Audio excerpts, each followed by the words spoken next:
Hi everyone, this is Gail from Gail Julie Makes. I hope you're all doing well. Just popped on to do another video using the Golden Open acrylics and I want to use some florals today, so I've gone out and bought some Gypsophila, which is widely available in the UK at the moment anyway, and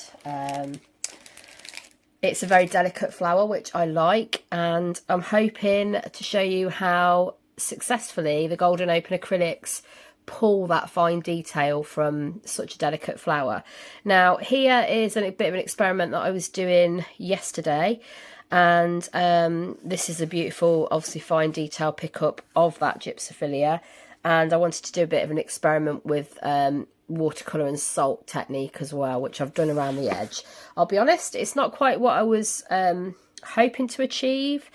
It's not quite gone to plan, but I think the good thing is when you're doing a bit of experimentation, it leads you to other ideas and may just make you think, right, okay, for example on this one I think a lighter wash would have worked better. The salt's not quite reacted how I wanted it to. I wanted sort of bigger salt cauliflowers and things like that, as they call them.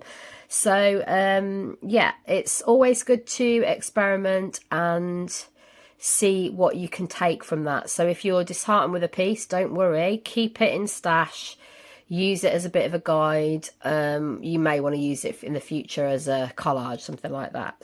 So this was, I'll just show you the various things I did yesterday. So this was my first pull using the Paynes Grey Open acrylic, Golden Open, and it's got quite a nice sort of painterly effect in the background actually. So what I thought I would do is maybe go over with a bit of watercolour and pull out some of these details, because to me this is always the interesting bit as well of looking at your work afterwards. You might see something else that you completely weren't expecting. So to me this looks like the a water's edge. This bit here could be a lake or the sea. You've got your foliage coming out in front there. So to me I will develop this further, as it's got quite an interesting look about it. It's got that sort of really nice sort of printerly look. So yeah, pleased with that one. As you can see, some of the detail didn't get removed from the edge there, whereas on this one I went in and I kind of like, you know, pulled some of that excess ink away or paint away, so that you get the really fine detail of the branches, whereas here you've got that sort of shadow effect.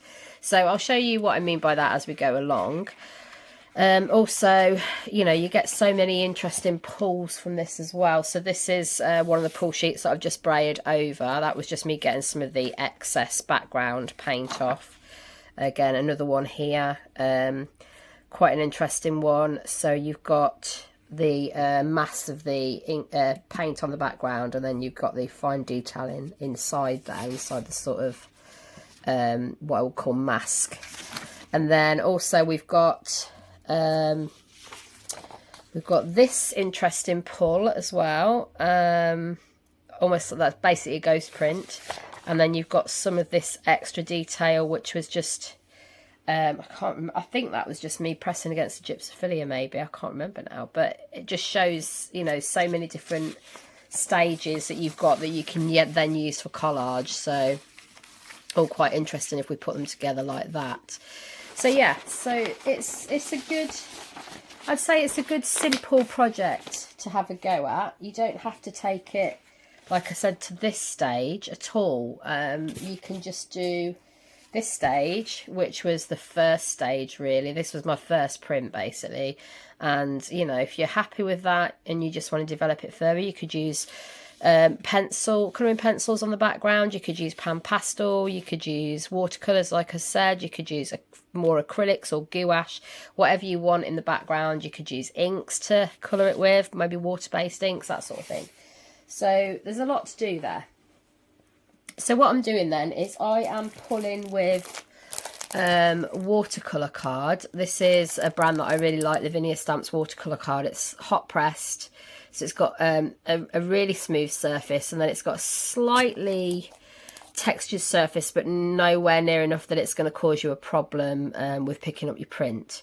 I also have today that I might use, I have some wet strength tissue paper, and I have some Japanese rice paper as well. So if you're thinking about doing work for collage, rather than using the print paper like I did for the prints I've just shown you, well, these pools I've just shown you, I may go for those just to pick up, just because it's nice to use the wet strength tissue on collage. It kind of very strong. It's got wet strength. It's got good strength, and also it goes transparent. The white of the paper goes transparent when you lay it on. So I have got my gel plate. I can't remember what size this one is, so I will put that in the description now.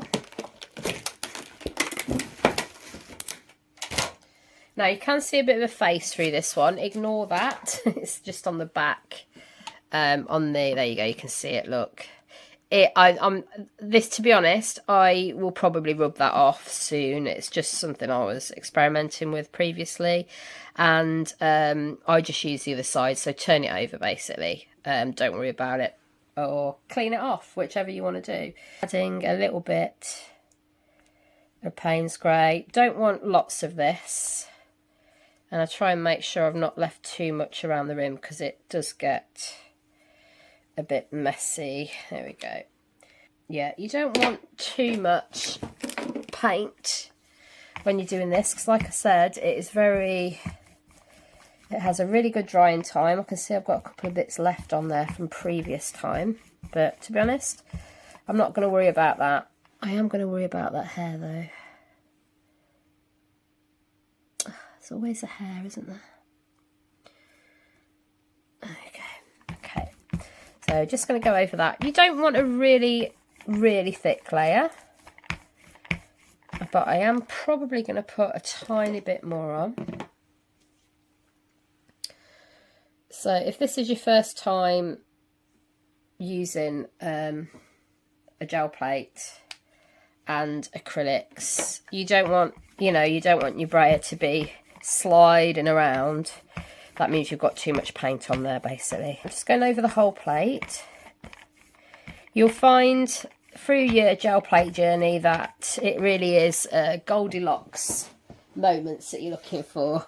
I quite often call it that anyway. You want not too much, not too little, just right. So I'm just going to brayer off here.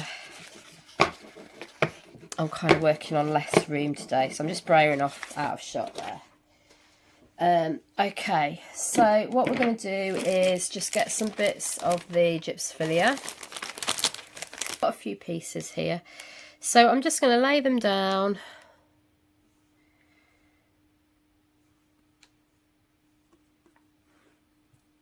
No kind of particular sort of set way I want to lay them out, but so we'll place them on the plate there, and what we're going to do then, I'm going to use a bit of rice paper then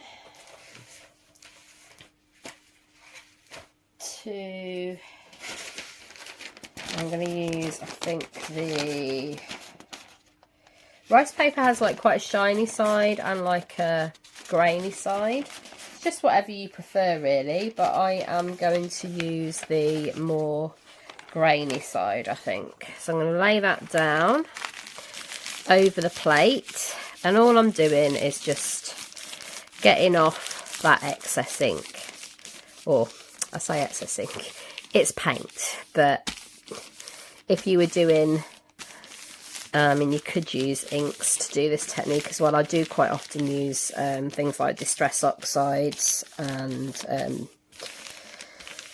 things like Elements inks, which the people that make the card that I use make, and Lavinia stamps. And as I said, if you don't want those thick lines around the edge of the floral or the Gypsophila, which this is, then you kind of need to press in around the stems, basically. Get into those kind of like gaps where you can see the paint. If you do that, then it should remove most of the paint. So I'm going to pull that off, and we have that print. And like I said, this is now on Japanese rice paper, so this will be great for collage.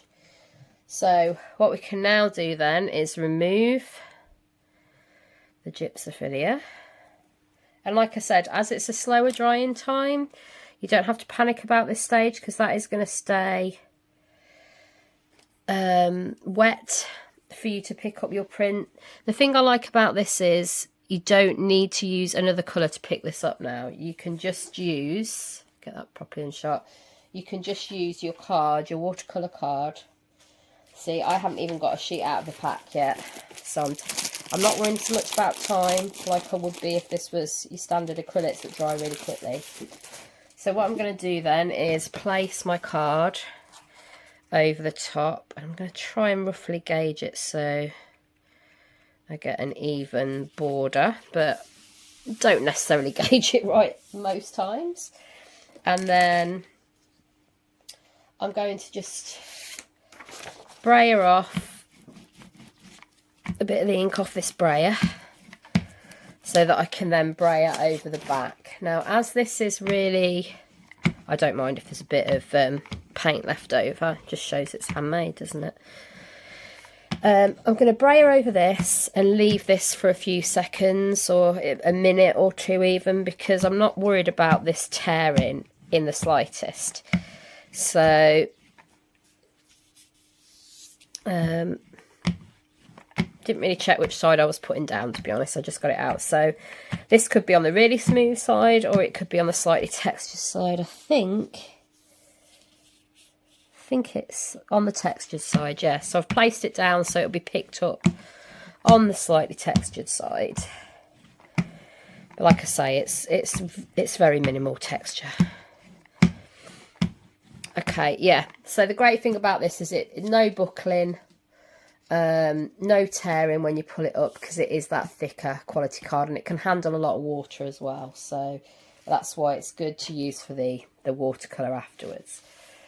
Okay, to be honest, you don't need to usually leave it that long because it picks up the colour really well. So let's go for it. So here we go. Now it's picked up a little bit of the iridescent bronze fine that was left on the pool from last time. Can you see that sort of tint it's giving me there? I left a little bit on the plate. It didn't pick up any of that. Well, it didn't pick up what was left last time because I was trying to get a perfectly sort of white background without any acrylic on it, because I wanted to have the watercolour. But I'm liking that sort of hazy sort of effect it's given us by having a little bit left over on the plate. And also, I guess, us adding more paint over the top is going to have re-wet this bronze, which it's why it's come off this time anyway. So do you see what I mean though? How like I've left that for quite a while. I've not rushed anything. I've taken my time to get my card out. I've laid it down. I've not had to use any other acrylic to pull that. That is just literally first layer. Okay, so that's great. Okay, so I think what I'll do now is I'll show you the bronze and the bronze iridescent fine and the Paynes grey, and then I'm going to do some pulling on the not the Japanese rice paper, on the wet strength tissue paper. I also have some like bamboo made. It's like a bamboo sheet. This is made from bamboo, but it's like a sort of cloth. I got this from a bargain shop, and I haven't seen it there again since, so I'm glad I picked it up. So this would be great to do a pull with, and then you could do some stitching on there because it's very fine cloth. You can, you can easily get a needle through there. So that's a really nice idea as well. So maybe we'll do a bit of that as well. I'm going to use the same pieces of Gypsophila over and over as well, to be honest, because they're fine for a few more times. So again, get your Paynes grey down. And then I'm going to add a little bit of bronze iridescent fine in between So you're going to get a bit of that tint, but not much. So it's not going to sort of... The thing is, bronzer doesn't find... It can be... You can make it a strong colour. I mean, it's a fairly strong colour on its own.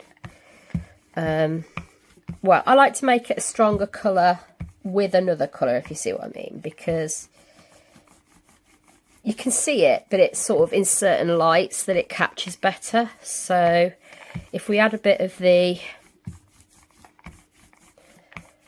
If we're adding the Paynes grey as well, it just gives it a bit more kick, I think.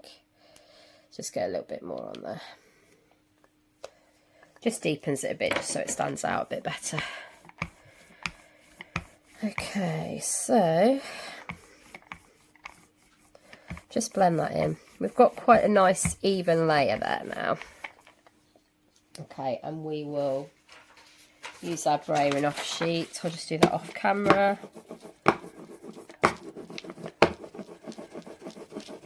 Okay, right.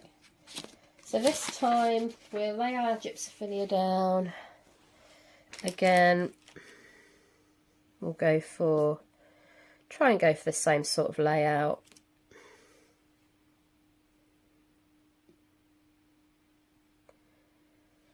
Oh, I think I got a fingerprint in there. Dope. Oh well, it is what it is. Okay, there we go. So you might want to leave a bit more space at the top there to do a bit of a landscape. I think I've got another hair there, maybe. I don't know. But, you know, this could be... You can always think more about how you're laying it out. And what I'm going to do then is come in... I'm going to come in with the bamboo sheet. Again, we've got a bit more of a textured side. We've got a kind of shinier side. I'm going to put it on the shiny side this time. And what we'll do is just lay it down over the top, give it a rub. Now, the good thing about this, especially if you're laying it down shiny side, is that it doesn't seem to cause you many problems in terms of it getting stuck to the, you know, there's no fibres that come off it basically. So give it a bit of a rub. We've got a few crinkles in here which could make quite interesting effects anyway.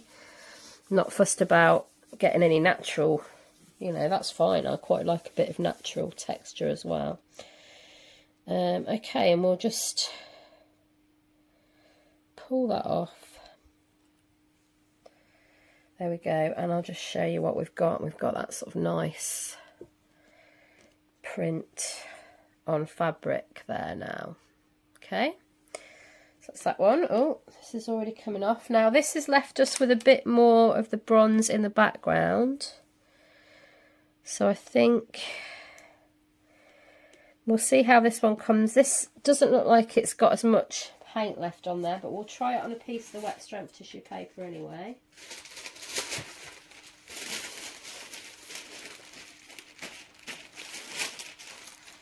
Now, the thing with this wet strip tissue paper is it's very big. So I'm just going to lie a bit on the floor there, and we will, again, we've got a shiny and a rough side. Let's go for the shiny side. Lay it down. Again, we're going to get some crinkles in there, but that's absolutely fine. I'm not fussed. I think probably you want to cut this down before you actually go to print it, because it's much easier to get into a position to lay it easier if you're doing that. But if you want to fill the whole sheet this way, also fine. Okay, so pull that off.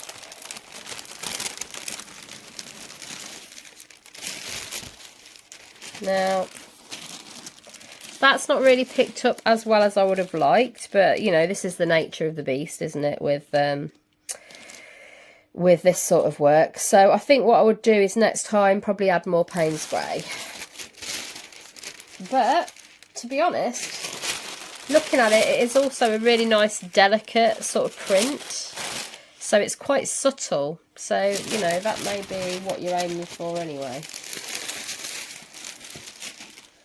So far our first pull was most successful. So let's get some more Paynes grey down. Get rid of the face again.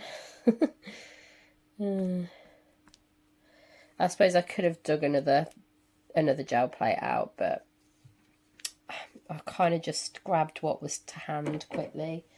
And again, let's get another layer done. Fill the whole plate. Obviously you can mask off certain areas of your plate if you don't want to use the whole plate. That's another way of doing it. Okay, right, and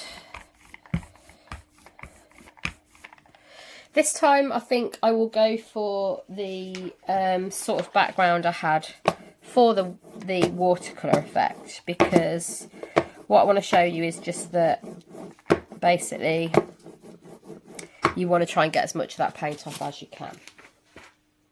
So let's do, I'm going to do one with Copier paper again once I've got the Gypsophila on there.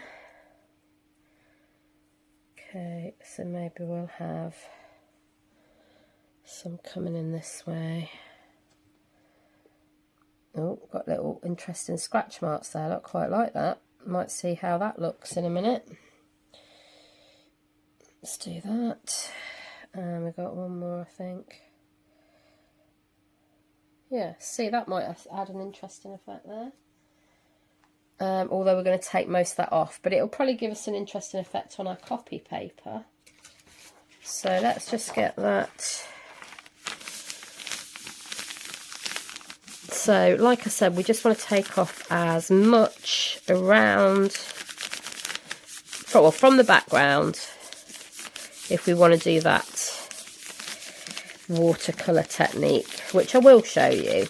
I'll just have to record a bit further down the line as it dries, because it does take quite a long time to dry. I do like merging the two though. I'm very into watercolours, abstract salt techniques, things like that, but I'm also very into the gel plate, so I always naturally try and combine, you know, two things together that I'm really enjoying and have a bit of an experiment. So as you can see, you see what I mean? You've got all those areas there, look, where, so I'm just going to go in and see if I can take a bit more of that paint off. So down the edges here. Kind of gives you an idea, just I suppose, when you pull it off, of where those paint areas are that you need to focus on. The rest of that is pretty good. That is actually pulling the Gypsophila off there, so that's quite nice with the Gypsophila attached to it as well. So that's how you get that sort of, you know, you see you've got more of that detail coming through there, which is quite nice. So we'll get those pulled off. We'll get another piece of watercolour paper.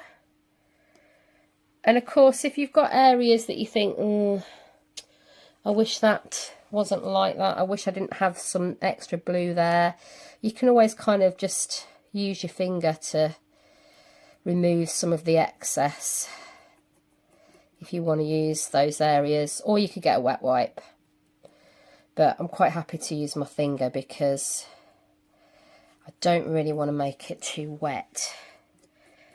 So just go in there. That's kind of a few of those more unusual areas we created. Okay, so let's just, there we go. So again, I've spent a bit of time manipulating that. I'm not worried about, I'm not pressured by time. And I am now going to get the paper. So this is the watercolour card, 300 GSM. And I'm going to use, let's see, I'm going to use the textured side again, just to sort of show you that it will coat while we're pulling this. So here we go. And the texture side helps us a bit more as well, I think, when we're doing the actual wash stage of the watercolour, because it makes it spread a bit more interestingly when you're moving the watercolour around with water. if it's not too flat. I mean, you know, you want it fairly flat surface, or a smooth surface, but if it's not too smooth, then it gives you some quite unusual effects. Right, so again then, let's just get a bit of Brayer done off screen, and we will just Brayer a bit of this. I'm not bothered that it's got that on the back, gives it a bit more character. Okay, and I'd quite happily, like I say, leave this on for a few minutes, but I don't need to. I know it's going to pick. I'm confident it's going to pick well. So we have still got a bit of that background acrylic. So I could have picked more off, but it is, you know, it's fine. I like the effect anyway, to be honest. And I'm sure I can go in and get some colour on there. So we've got that one. We have got that one.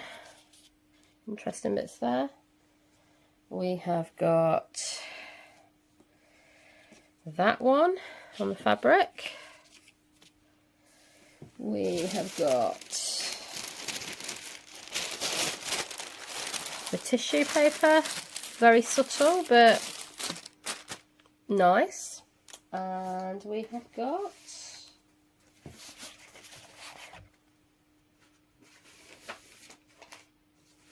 the Japanese rice paper, and we have got our other print. So only thing I couldn't find earlier was my tea bag paper, otherwise I would have used some tea bag paper as well, which is also great for collage. Anyway, so I hope you've enjoyed that. Just a show of, you know, how many different style prints you can get from a little simple bit of Gypsophila and some golden open acrylics, which are really the game changer for me. And also I'll just show you how I would do the watercolour salt technique, so please hang around for that if you're interested. Okay, I am back then with just the next stage, which is your watercolour wash. Okay, so what I'm going to do is I'm going to just spritz the background a little bit with water. Just got like a spray bottle. Now the thing is, I'm not worried too much about the acrylic because that's not going to be affected by the water.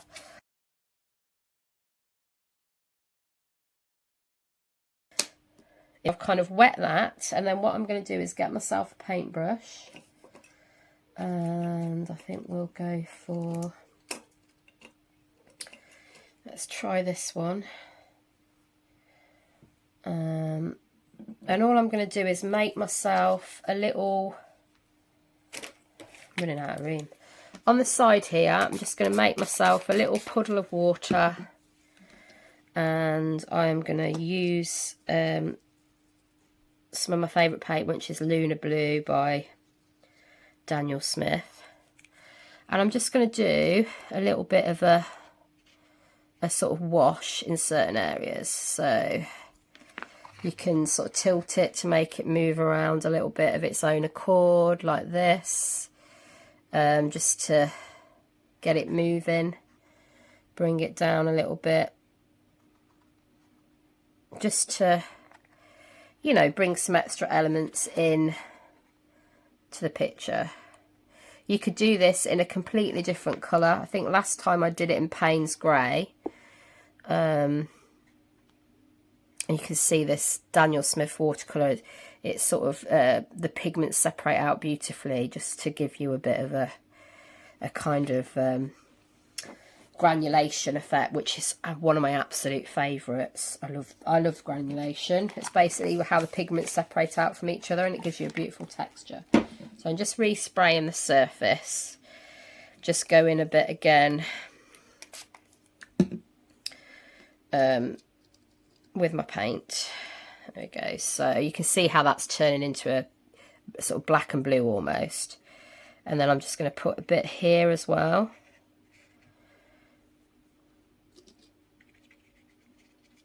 Now the key is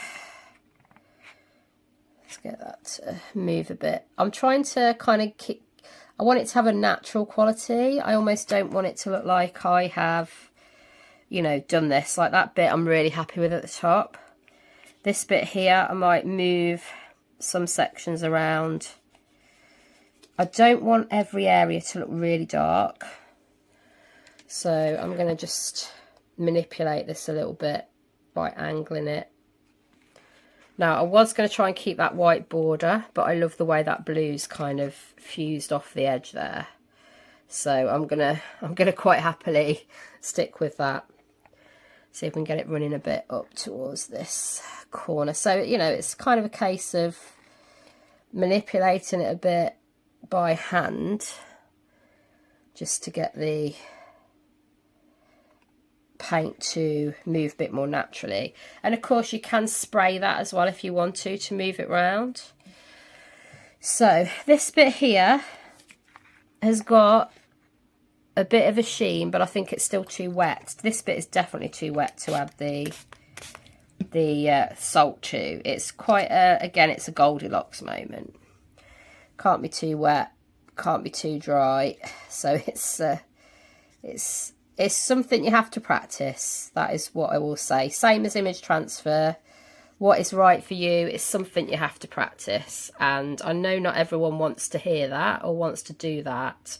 But believe me, you have fun doing it. So it's, you know, it's fine. See, to me, that's looking quite natural. Like I haven't overdone that. I'm just going to move it maybe a bit from that bit there that I've printed. Quite happy with that. And then we'll just add, see this beautiful granulation going on here. So this bit is probably getting a bit close to being ready. This bit, no. If it's too wet, it's not going to work. So that bit in the middle probably needs a bit more spray. Now, oh, I'm flicking paint everywhere now. I want this to be quite sort of subtle in the middle. So sometimes you can move it around with your fingers. Sometimes it looks strange doing that, and I'm going to just, again, guide it a little bit just to make it look a bit more natural again. And you can see some of these bits coming down here. Looks a bit sort of rain and wind swept. Okay, so this colour is beautiful here now. And then we'll just have a little bit up here, I think, but that definitely needs more water. There you go, look, see how it instantly kind of moved it around in a more natural way. Yeah, we'll just have that going to join that one in the middle. And then we'll also dribble that down here a bit, so I can encourage that by spraying it.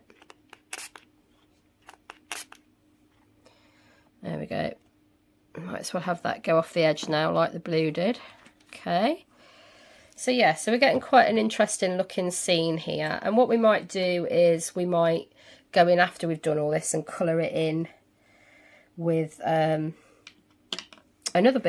piece of watercolour. So I think that top section now is going to take the salt.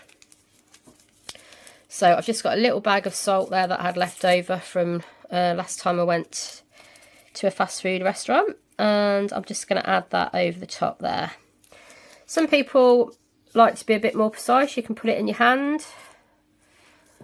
Let's swap hands, and you can just start adding bits in.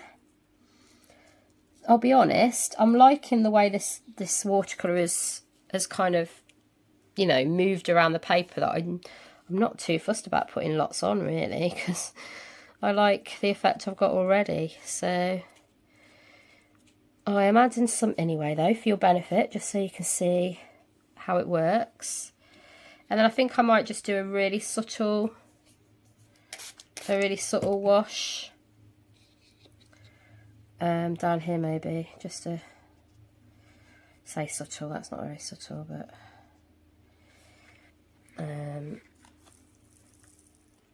let's just get that to move. Be careful not to I'm going to add a bit of salt to that straight away because I didn't have lots of water with that one.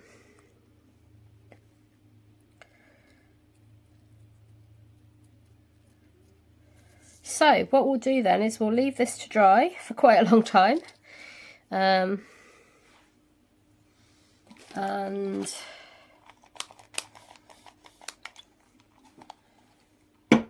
let's just going to use a really subtle tiny bit of wash, maybe here.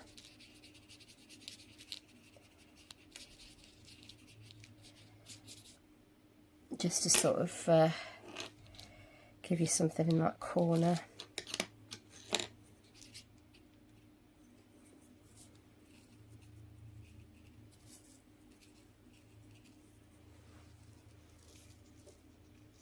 Just adding a bit more of the salt.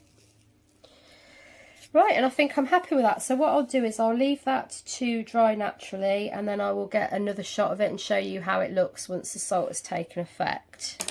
Again, like I say, it's practice. It doesn't always come out how you want it to. That very first one that I did. So that's the one I did. Like I say, I like it, but I wasn't intending to have such a dark wash initially. But I was really judging how much pigment you need to get on there to get that sort of good salt effect. Some people may want to go for this really dark effect. I think it is quite, it almost makes me think of like negatives a little bit, or X-ray, kind of makes me think of X-rays when you look at it up close like that maybe. So it's got quite an interesting style. But yeah, this one I wanted a bit more subtle really, so we'll see how this one goes. Okay, and here's a look at the finished piece. So I left this overnight. Probably usually I'd leave it longer, and I've scraped away the salt, and as you can see, some of the areas you've got these sort of like little black mottled patches. That's the effect of the salt. When you're using granulating paints like this, it will tend to separate the pigments more, which it's done, because it's pulled the blue away from the black. So quite different to the effects on the first one there, where it's kind of, you know, removed the colour and left those white sort of dots or mini cauliflowers. So really it's personal preference for which style you prefer. I do think this negative one is probably, well, I say negative, I said it reminds me of a negative or an X-ray. I think this one's probably my favourite all in all, because it stands out really well. But let me know which is your favourite. So we'll say this is number 1. The one we did yesterday together, number 2. And just a plain pull really. Taking away a little bit of the background with that sort of bronze iridescent fine showing through quite nicely with a shimmer there, but also having the darker tones of the Paynes grey. So let me know which is your favourite. Drop it down in the comments. I'll be really interested to hear that, and I hope you have a go at this yourself. If you haven't subscribed to the channel already, please consider doing that. At the moment I don't earn any money from the channel. I just do it for the love of it really, but it would be lovely to see some more subscribers on there. Okay, have a great day. Hope you give this a try. Take care of yourselves guys, and I'll see you in the next one. Bye for now.